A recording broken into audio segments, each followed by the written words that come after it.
Jede Zeit hatte ihren stillen Zeugen. Manche hinterließen Steine, manche hinterließen Legenden, manche hinterließen Bücher. Doch das alte Reich am Nil hatte seine Lotusblume, still, geduldig und immer anwesend. Sie sah die Freude der Menschen, sie sah ihre Gebete, sie sah ihre Tränen. Und heute wollen wir den letzten Zeugen fragen. Zeugin, o Lotusblume,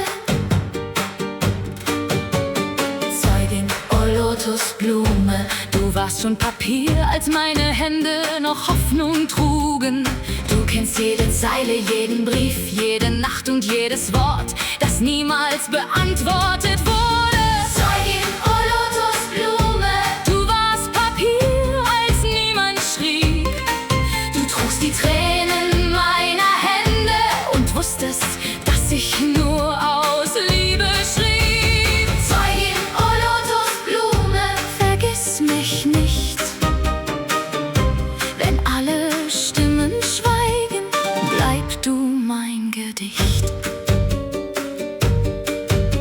Du sahst, wie ich immer wieder begann, wie aus einem Brief 10 wurden und aus 10 100 und aus 100 ein ganzes Leben. Andere sahen nur Papier, doch du kanntest die Sehnsucht zwischen den Zeilen. Manche Menschen hörten nicht zu, manche Menschen gingen vorbei, doch du warst immer da, still, geduldig und voller Erinnerungen. Zeugin, o Lotusblume, du kennst die Geburtstage, die leeren Stühle, die Lieder in der Nacht, die unausgesprochenen Gute-Nacht-Wünsche und die Namen, die immer wieder zurückkehrten. Zeugin, o Lotusblume, du warst Papier, als niemand schrieb. Du trugst die Tränen meiner Hände und wusstest, dass ich nur aus Liebe schrieb. Könige gingen, Tempel zerfielen, Dynastien verschwanden, doch deine Geschichten blieben, denn schon vor 1000 Jahren bewahrtest du Stimmen und auch heute tust du es noch.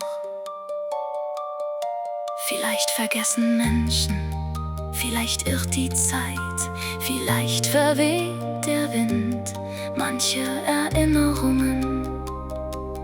Doch Papier vergisst nicht. Zeugin, o Lotusblume, wenn eines Tages jemand fragt, warum diese vielen Briefe entstanden, dann erzähle ihm nicht aus Zorn, nicht aus Hass, nicht aus Stolz, sondern aus Liebe. Darum frage ich nicht die Sterne, denn Sterne verschwinden.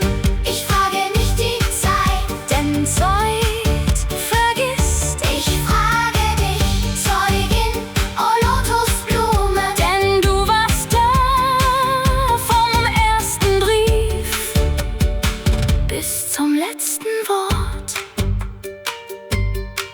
Und wenn der Nil morgen wieder erwacht, wirst du erneut blühen und erneut Geschichten bewahren, so wie du es immer getan hast. Zeugin,